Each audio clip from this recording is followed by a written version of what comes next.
Hello दोस्तों, कैसे हैं आप सब। आज की हमारी कहानी है अभिमान। लीजिए भाभी, मुंह मीठा कीजिए। विमल जी ने अपनी भाभी आरती जी को मिठाई देते हुए कहा। आरती जी मिठाई मुंह में रखकर बोली, देवर जी किस चीज की मिठाई बांटी जा रही हैं। लगता है अब की बार तो बेटा हुआ है देवरानी जी को। नहीं भाभी, बेटा नहीं, दूसरी भी लक्ष्मी ही आई है और उसके आने की खुशी में ही मिठाई बांट रहा हूँ। विमल ने खुश होकर अपनी भाभी से कहा। बेटी का नाम सुनकर आरती जी का मानो मुंह कड़वा हो गया, मानो उन्होंने मिठाई ना खाकर कुछ कड़वी बुरी चीज खा ली हो। वह एकदम मुंह बनाकर बोली, बेटी होने की कौन मिठाई बांटता है, वह भी दूसरी बेटी होने की। मिठाई तो बेटों की होने की खुशी में बांटी जाती है। बेटियां तो शादी होकर ससुराल चली जाती हैं, बेटे ही तो वारिस होंगे, बुढ़ापे में माँ बाप को देखते हैं, उनकी देखभाल करते हैं। अब देखो, हमारे दो बेटे हैं, हमारे बुढ़ापे का सहारा। आरती जी को अपने दो बेटे होने का बहुत घमंड था। उसी घमंड के आगे वह अपने देवर को नीचा दिखाना चाहती थी। लेकिन विमल जी ने बुरा नहीं माना और कहा, कोई बात नहीं भाभी, मेरे बेटा नहीं हुआ तो क्या हुआ, मेरे तो यही बेटियां मेरे बुढ़ापे का सहारा बनेंगी। और यह कहकर वह अपने घर आ गई। उधर विमल की पत्नी रजनी अस्पताल से डिस्चार्ज होकर घर आ गई। अब वे दोनों अपनी बेटियों को बड़े प्यार से पालने लगे। उन्हें इतने प्यार से बेटियों की परवरिश करते देखकर आरती जी मुंह बनाती और कहती, देखो कितने लाड लड़ाए जा रहे हैं। जितने भी लाड लड़ा लो, बेटा ही नाम रोशन करते हैं और बेटे ही बुढ़ापे का सहारा होते हैं। बेटियों का क्या है, कितने ही नखरे उठाओ, लेकिन यह तो शादी होकर अपने ससुराल चली जाती हैं। रजनी, तुम एक बार फिर से देख लो, क्या पता बेटा हो जाए। तब रजनी उनकी बात सुनकर कहती, भाभी बेटा होना होता तो अब तक हो जाता, और वैसे भी मुझे तो दोनों बेटियां ही बहुत हैं। हम उनकी परवरिश करके ही अपने सारे सपने पूरे कर लेंगे। हम बेटे और बेटी में कोई फर्क नहीं मानते। रजनी का जवाब सुनकर आरती मुंह बनाकर कहती, देखूंगी जब यह बेटियां तुम्हें छोड़कर ससुराल चली जाएंगी, तब देखूंगी तुम दोनों को। तब तुम्हें मेरी बात याद आएगी। मुझे अपने बहू बेटों में आराम करते देख तुम बहुत पछताओगी। वह उनसे कहकर अपने घर को आ जाती। इसी घमंड के चलते वह अपने बेटों को खुली छूट दे रही थी, ना उन्हें ढंग से पढ़ने के लिए कहती और जो भी जायज नाजायज फरमाइशें करते वह पूरी कर देती। वहीं दूसरी तरफ विमल और रजनी ने अपनी दोनों बच्चियों को पढ़ाने के लिए अपना जितना भी जुड़ा हुआ धन था वह सब अपनी बेटियों की पढ़ाई में लगा दिया। यह देखकर आरती और भी मुंह बना लेती और कहती, एक तो बेटियां, ऊपर से जोड़ा जंगोड़ा है, वह भी सब कुछ बेटियों की पढ़ाई के ऊपर बर्बाद कर रहे हो। अरे बेटियों को पढ़ाने से क्या फायदा, यह तो ब्याह कर ससुराल चली जाएंगी, पीछे तुम दोनों बुढ़ा बुढ़ी रह जाओगे। इन्हें अपने बुढ़ापे के लिए संभाल कर रखो, क्या इन बेटियों के पीछे बर्बाद कर रहे हो। यह कौन सा कमाकर तुम्हें बुढ़ापे का सहारा बनेंगी। उनकी बातों पर ध्यान न देकर दोनों पति पत्नी अपनी बेटियों की परवरिश करने और उन्हें अच्छे से संस्कार देने और पढ़ाने लिखाने में पूरी तरह से जुटे हुए थे। तब अपनी बातों का असर न होते देखकर आरती जी चिढ़कर रह जाती और अपने बेटों की बड़ाई करने लग जाती, जो कि एकदम सरासर झूठ था। वही आरती जी के बेटे अब नाजायज फरमाइशों से पूरी होने की वजह से बिगड़ते जा रहे थे, उनके हाथों से निकलते जा रहे थे। दोनों बेटों में जुए शराब सट्टेबाजी की ऐसी बुरी लत लग गई थी कि उससे पीछा छुड़ाना नामुमकिन था। आए दिन उनकी स्कूल में से कोई शिकायत आने लगी कि वह लड़ाई झगड़ा कर रहे हैं, किसी से भी अभद्र भाषा में बात कर रहे हैं। आरती जी के पति मोहित जी उन्हें समझाते तो आरती जी बीच में आ जाती और कहती, अजी क्या हो गया, बच्चे ही तो हैं, बच्चे तो इतनी छोटी मोटी हरकतें कर देते हैं, आप क्यों हर वक्त मेरे बच्चों को डांटते रहते हैं। देखना एक दिन यही न हमारा नाम रोशन करेंगे। तब मोहित जी चिढ़कर बोलते, यह नाम रोशन करेंगे, नाम तो रोशन अभी से कर रहे हैं। हर किसी से बदतमीजी से बहुत बात करते हैं, किसी को अपने आगे कुछ नहीं समझते। अभी से ही न जाने कौन कौन से ऐब इन्होंने शुरू कर दिए हैं और ये हमारा नाम रोशन करेंगे। नाम तो यह रोशन करेंगे, लेकिन अच्छे कामों से नहीं, बुरे कामों से। मेरी बात तुम ध्यान से सुन लो, अगर इनकी यही हाल रहे तो देख लेना एक दिन तुम बहुत पछताओगी।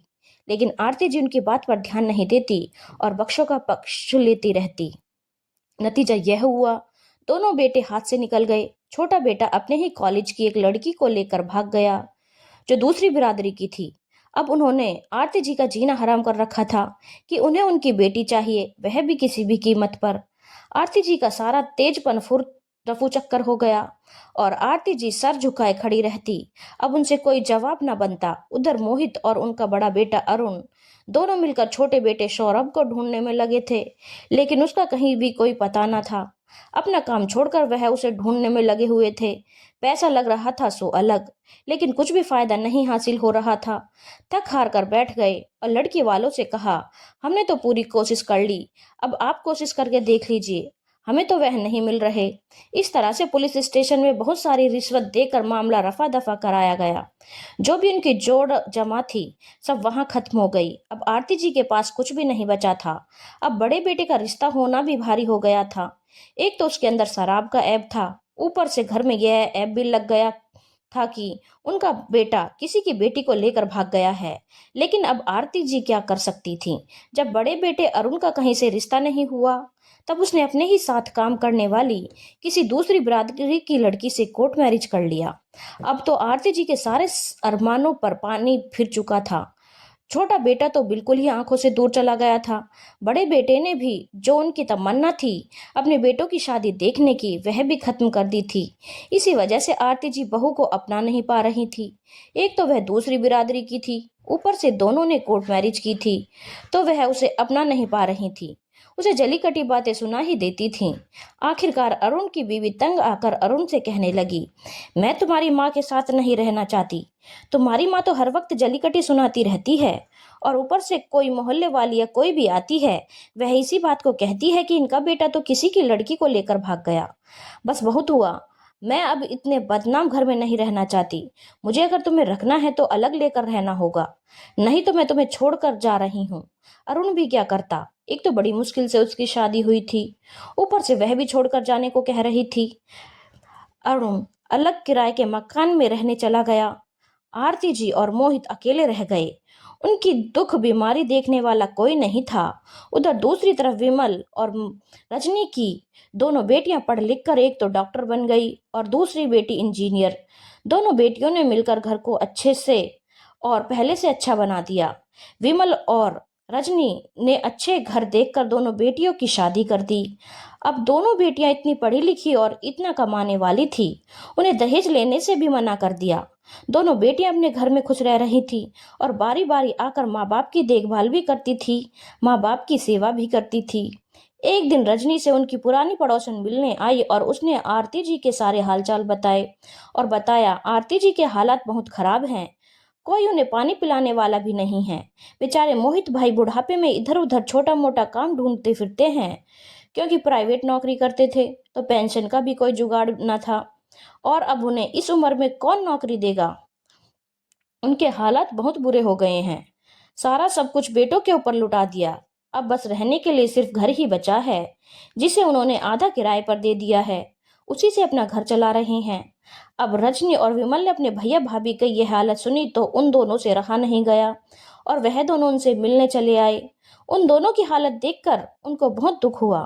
तब रजनी और विमल को देखकर आरती जी की आंखें झुक गई, क्योंकि रजनी जी ने बड़ी ही अच्छी और कीमती साड़ी पहनी हुई थी। वह अपनी गाड़ी में से ही उनके घर आए थे। आज जिन बेटों के घमंड में वह आरती जी विमल और रजनी की को बेटियों होने का ताना देती थी और उन्हें चिढ़ाती थी, उन्हें जलीकटी सुनाती थी, आज उन्हीं बेटियों ने उन्हें किस बुलंदी पर पहुंचा दिया था। आरती जी अपने बेटों पर नाच करती थी, घमंड करती थी। उन्होंने इसे बेइज्जती के दलदल पहुंचा दिया। उन्हें अपनी बातें याद आ रही थी, उनकी नजर रजनी से नहीं मिल रही थी। आरती जी ने उन्हें कितने ताने दिए, लेकिन फिर भी रजनी ने उनके हालचाल पूछे। अपने साथ जो वह खाना लेकर आई थी, उन्हें खाना खिलाकर उनसे पूछा कि उन्हें किसी चीज की जरूरत तो नहीं, और किसी चीज की जरूरत है तो वह बेझिझक बता सकती हैं। तब आरती जी बोली, रजनी मुझे और शर्मिंदा मत करो। मैंने तुम्हें और तुम्हारी बेटियों के बारे में क्या कुछ नहीं कहा, और मैं जिन बेटों के ऊपर घमंड करती थी, आज वही बेटों ने देखो मुझे कहाँ पहुंचा दिया। हो सके तो मुझे माफ कर देना। मैं जो अपने बेटों पर घमंड करती थी कि वह हमारे बुढ़ापे का सहारा बनेंगे, सहारा तो छोड़ो, उन्होंने तो हमें कहीं का भी नहीं छोड़ा। और जिन बेटियों को हम कहा करते थे कि यह तो ब्याह कर अपने ससुराल चली जाएंगी, आज वही बेटियां देखो तुम्हारा सहारा बनी खड़ी हैं। तुमने सही कहा था कि बेटे बेटियों का सहारा हो सकती हैं। आज यह बात मेरी समझ में आ गई। कैसी बात कर रही हैं आप भाभी? आप हमारी बड़ी हैं, आप हमसे माफी मांगकर हमें पाप का भागी मत बनाइए। बड़े तो आशीर्वाद देते हुए अच्छे लगते हैं, माफी मांगते हुए नहीं। और पिछली बातें जो हुई उन सबको भूल जाइए। और अब से आपको किसी भी चीज़ की ज़रूरत हो तो हमें बेझिझक बताइएगा। धन्यवाद दोस्तों। अगर आपको कहानी अच्छी लगी हो तो चैनल को लाइक, शेयर और सब्सक्राइब करना ना भूलें।